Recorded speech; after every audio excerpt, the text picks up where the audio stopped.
Hoy les proponemos el primer episodio de una serie de 3 episodios, dedicada a un tema que siempre nos apasiona: los caballeros templarios, los monjes guerreros, nacidos en Tierra Santa al día siguiente de la Primera Cruzada y aniquilados 2 siglos después por el rey de Francia, Felipe el Hermoso, en un famoso y tremendo proceso político. Este tema, como pueden imaginar, nos ha llegado con muchísimas preguntas y curiosidades, y me gustaría comenzar respondiendo a la pregunta de Augusto, que aquí, resumo, es una pregunta muy articulada, pero en esencia, Augusto subraya que se trata de un paradoja. De los monjes, de los religiosos cristianos, que sin embargo tienen como misión la de combatir y por lo tanto matar. ¿Cómo ha sido posible?, dice Augusto. Él formula muy bien esta cosa. ¿Cómo fue posible el símil del monje asesino? Aquí, Augusto, ha sido posible, porque la época de las cruzadas conoció una transformación profunda en la mentalidad del mundo cristiano, especialmente en lo que respecta a la relación con la guerra. El cristianismo había permanecido fiel a sus orígenes, a la condena de la guerra. Durante todo el Alto Medioevo, a lo largo de la época romano-barbárica, que también había conocido soberanos como Carlomagno, comprometidos en guerras en defensa de la fe, o que al menos eran presentadas por la propaganda como guerras por la fe cristiana. Sin embargo, durante todo este tiempo, el clero cristiano se había mantenido fiel a la idea de que, de todos modos, la guerra es algo malo, y que quien mata en la guerra debe hacer penitencia, incluso si se trata de una guerra justa. De Guerra Santa no habría hablado nadie, y luego, alrededor del año 1000, las cosas cambian. El cambio decisivo se producirá con la Primera Cruzada, pero en realidad las cosas comienzan incluso antes, porque el siglo XI es el siglo en el que comienza la Reconquista, en el que los príncipes cristianos de España comienzan a reconquistar la península ibérica, ocupada por los árabes siglos antes, y por lo tanto, allí hay un frente abierto de lucha contra los infieles. Y en la mentalidad colectiva de los cristianos comienza a penetrar esta idea de que nosotros, los cristianos, tenemos enemigos permanentes que son enemigos nuestros y enemigos de Dios. Y es nuestro destino luchar contra ellos.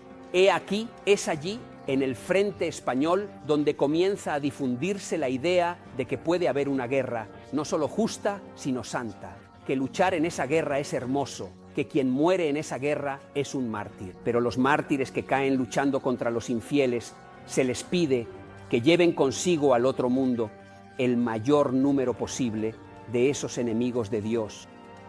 Es la ideología que inspira una obra como la Canción de Rolando, la primera gran chanson de Geste, escrita ya antes de la Primera Cruzada, en la que Rolando, al enfrentarse al enemigo en Roncesvalles, les dice a sus hombres: aquí sufriremos el mártir. Golpeen, señores, con las espadas brillantes. ¿Qué significa ser mártir si mueres? Pero también eres mártir si matas, porque mártir significa testigo de la fe, y el caballero cristiano testifica su fe con la espada en mano. Aquí, en este punto, como decir, ya entendemos cómo fue posible que tras la Primera Cruzada, un grupo de caballeros que se encontraba haciendo, hoy diríamos voluntariado, en Tierra Santa, decidiera hacer voluntariado, no asistiendo quizás a los peregrinos o a los enfermos, sino de la manera más efectiva, haciendo lo que sabían hacer mejor: luchar.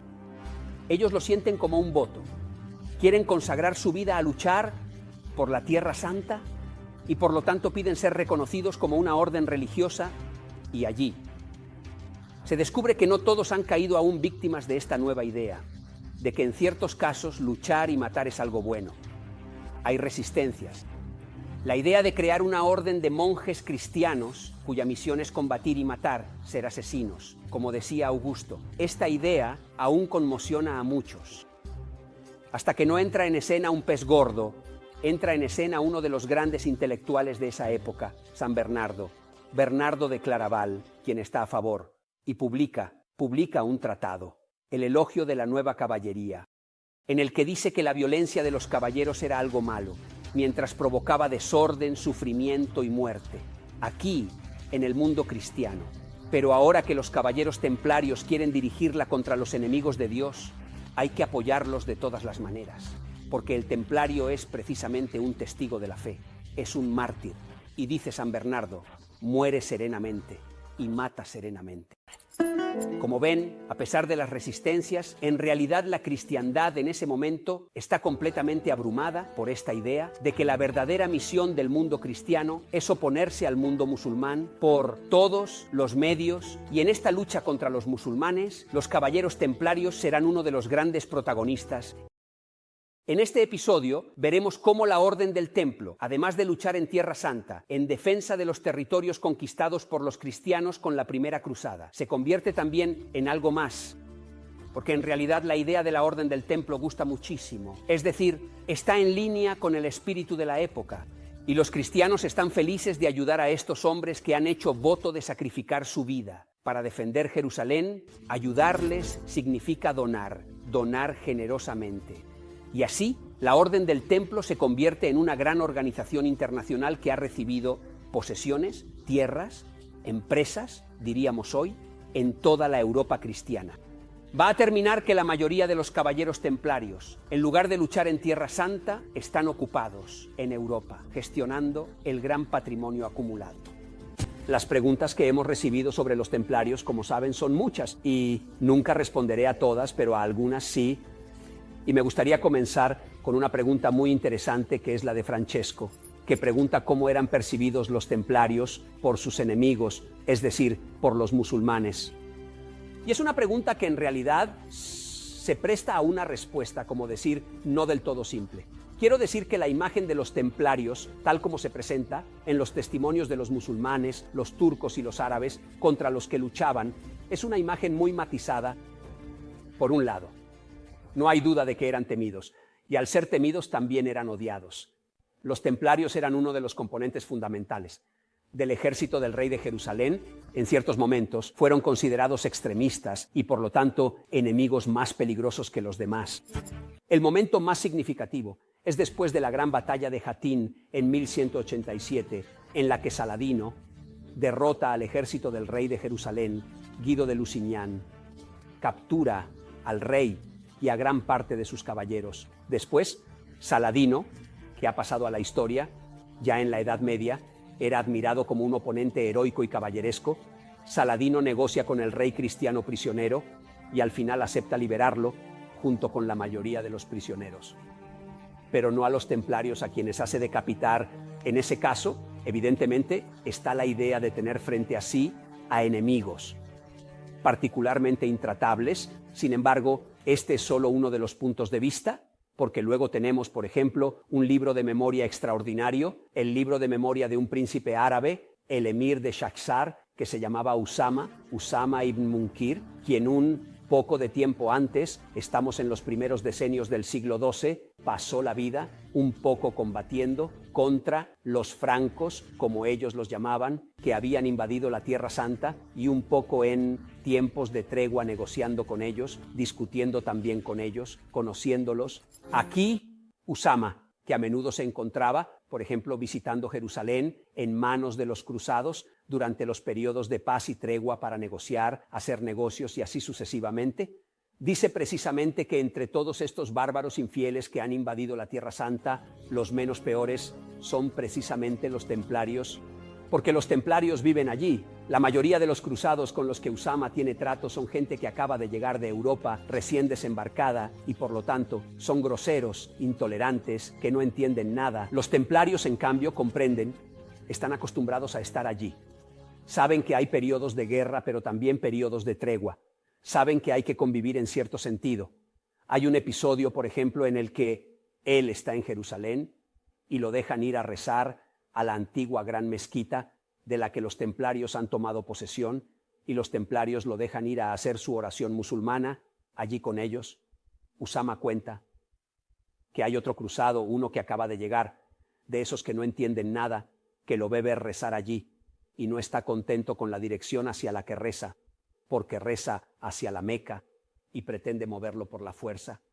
Usama dice que hasta que llegaron mis amigos templarios y lo echaron, me dijeron: perdona, ten paciencia, porque es uno que acaba de llegar, nunca ha visto a nadie rezar como ustedes. Entonces, en resumen, la imagen de los templarios era una imagen compleja, estratificada, incluso más allá de esas actividades, digamos, de grandes financieros y grandes banqueros, sobre las cuales también hemos recibido preguntas, como la de Antonella, que pregunta al final dónde estaba el negocio, de la cruzada, o la de Gustavo, que pregunta si los templarios eran los precursores del banco moderno. En realidad, había negocio en la cruzada, había negocio para los hombres de negocios italianos, pisanos, genoveses, venecianos, para sus flotas de galeras de guerra y de carga, indispensables para mantener las conexiones entre el ultramar, como ellos decían, y la Tierra Santa. Allí estaba el negocio, allí estaba el dinero.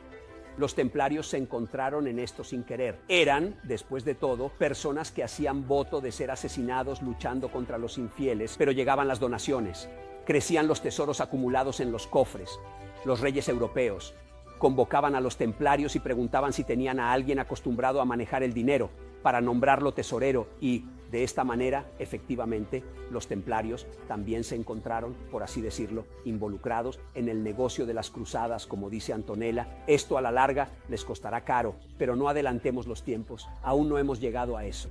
Episodio que inevitablemente narra la catástrofe con la que se concluyó la historia de la Orden, el gran proceso iniciado por el rey de Francia, Felipe el Hermoso, que hace algo bastante extraordinario, debo decir, para esos tiempos y que sería extraordinario quizás, incluso en nuestros tiempos, es decir, logra hacer arrestar el mismo día en todo el reino de Francia a todos los templarios que se encuentran en sus sedes sin que nadie haya sospechado lo que está a punto de suceder. Hay un proceso que dura años y que todavía es controvertido, en el que los templarios confiesan de todo: herejía, ritos satánicos, reniegos de Jesucristo, escupitajos sobre la cruz, sodomía, y aún se discute para entender si podría haber algo de verdad en esta degeneración de la orden, o si se trata en cambio de un proceso de tipo estalinista en el que todas las acusaciones fueron inventadas por los inquisidores.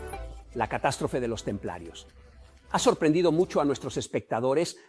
Escribe en una línea cómo fue posible suprimirlos. Si eran tan ricos, poderosos e internacionales, escribe Daniela, porque nadie los ha defendido de los ataques de un rey en la miseria que los ha exterminado, solo para apoderarse de sus riquezas.